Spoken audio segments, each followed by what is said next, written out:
En ek dink die klomp kelners het ook daar onder mekaar begin praat en gedink vir hulle self, luister hierso man, iets is nie lekker hierso nie. Hierdie ou is nie lekker nie. Maar hulle maak die 6 kanne vol water.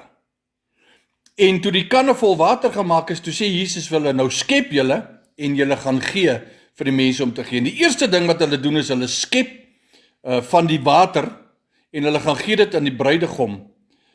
And when he tasted the water that turned into wine, wanneer hy die water wat in wyn verander geproos, toe sê hy sê, joh, mens gee eers die goeie wyn.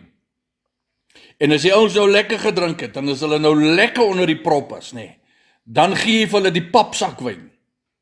Jy sien, want dan kom die ouens, want die ou wat ons nou gedrink is, hulle kom nie regtig die verskil agter nie. So jy maak hulle eers lekker dronk, en dan gee jy vir hulle die slegte wyn. Maar hier kom, dit is ook nie waarop ek wil konsentreer nie. My boodskap waarop ek wil konsentreer, ons staan in die middel van Januarie, en ek weet nie hoeveel maande hierdie maand nie, maar dit is asof hy nie tot 'n eind wil kom nie. Maar ons staan in die middel van Januarie, en ons het 2025, that still lays ahead, dit lê voor ons.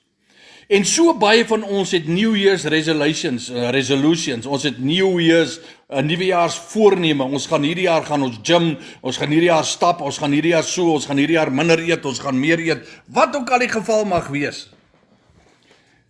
Maar kyk wat die vergelyking wat Petrus en Jesus se moeder maak, die similarities in die 2 skrifgedeeltes wat ek met jou wil deel vir hierdie jaar.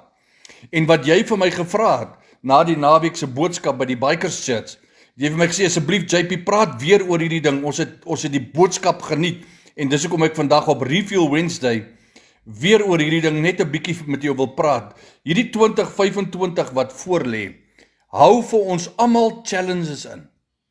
2025 has got a lot of challenges for each and every one of us.